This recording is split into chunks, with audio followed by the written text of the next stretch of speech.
Alright, so just watch this video if you need a refresh on how to do this protein synthesis worksheet, or if you were not here on January 21st, this is what we did.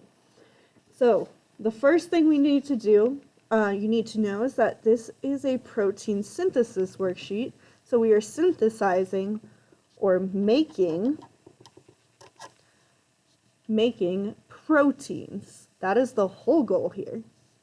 There are a few steps to get there. First, we are given a DNA strand. Notice how it has two strands, but only one is given to us. So our first step is to fill in the complementary DNA base pairing.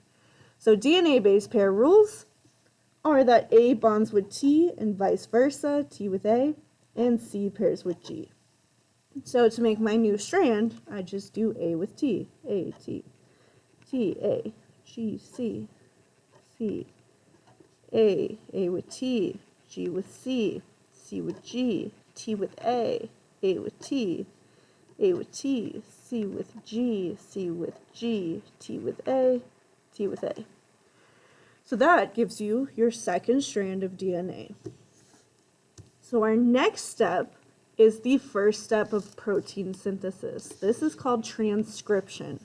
So when we go from DNA specifically to mRNA, the M stands for messenger. This process is called transcription. And we do transcription using base pairing rules. But instead of using the DNA rules, we're going to use ones that are slightly different, because guess what? RNA does not have T in it, instead it has U. So for DNA to RNA, A is going to pair with U. T is still going to pair with A because there is A in the RNA. C is going to pair with G, and G with C. Alright, if we were going to go from RNA to RNA, instead of T to A, it would be U to A. So these are the rules that we are using for transcription. So let's do it. We're going to base it off of the strand we just made. So T is going to pair with A is going to pair with U, C with G, C with G, A with U, T with A, C with G, and so on.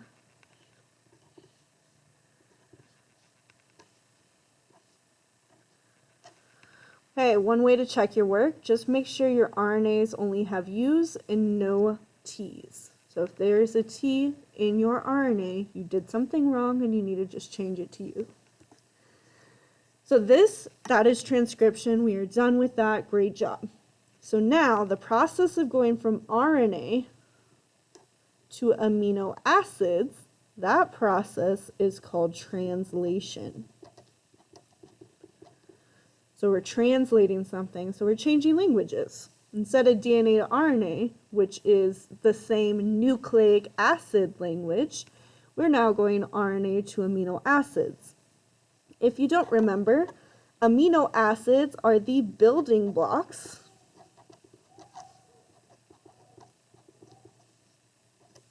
of proteins. You can think of them like Lego bricks. You're going to put one amino acid with more until you get a Lego house. This Lego house is going to be a protein. So that's amino acid. And the whole goal is to make a string of amino acids so that we can make the protein. So translation needs this molecule called tRNA. I'm going to write this over here. tRNA specifically has two things on it that allow it to connect the messenger RNA with the amino acid. So the first thing that it has on it are what are called anticodons. That's what we're going to find for number 3. The second thing tRNA has is those amino acids. And that's what we're going to find in number 4. When we are looking for amino acids, we will need what is called a codon chart. And I will show you how to read those. So first, I called these anticodons. So one thing I did not tell you about the mRNA is that every 3 letters have specific names. So I'm just going to bracket these 3 letters because it's really helpful for the next step. So I bracket those, and each of those are called codons. Okay, so those are codons, and they code for things. Anticodons are complementary base pairs of those codons. So A, as we know from our base pairing rules, pairs with U. So my anticodon is going to have a U. My codon has a U here. My anticodon has an A. If it's G, it's C. So my anticodon is UAC. Now I just keep doing that. So G pairs with C, U with A with U, G with C, C with G, U. U in this context is similar to the T. It's going to pair with A. So since we're going RNA to RNA, it's going to go U to A.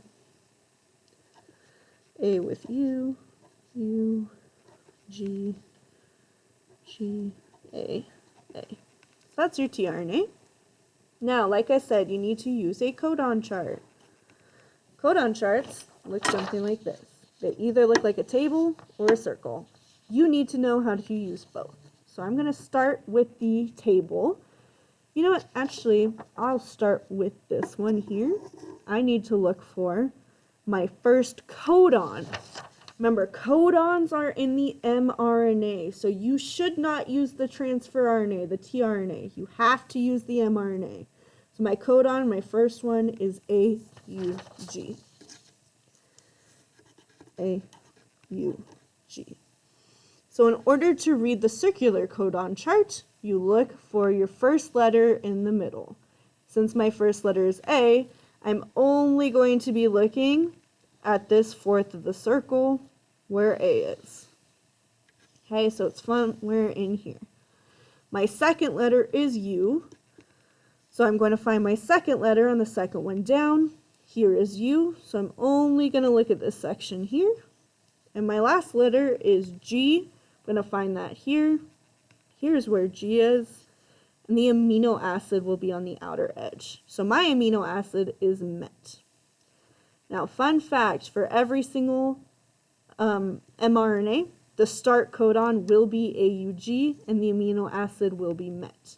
Now, when we're doing like practice problems and stuff, that might not be the case, but just know in your body, everything starts with MET, specifically AUG. Okay. So you would just write MET right here. Number 3 is CAO. See what I did? I almost used the anticodon, but I need to use the codon. So my second codon is GUA. GUA. I'm going to show you how to do that using this table. So, first letter is going to be found on the left-hand side of the codon chart. So I'm going to find where it says G. It says G here. So I'm only going to be looking at this row. All right. Basically what I'm saying is this does not matter for this particular codon. My second letter is U. I find my second letter at the top. So I need to find U. Here's U. So I need to find where it intersects or crosses with G here. And that would be in this specific part of the table. And then my last letter is A. Come here is A. Follow it across. GUA is right there. And my amino acid is going to be to the right of it. So my amino acid is going to be Val. I'll put it here. And it's going to be Val. There's a whole bunch of different amino acids. You do not need to memorize them, but you do need to know how to read both codon charts. So now we have GCU. I'm going to have you, for the rest of the video, fill out these 3, and then for the rest of class, fill out the rest. Good luck!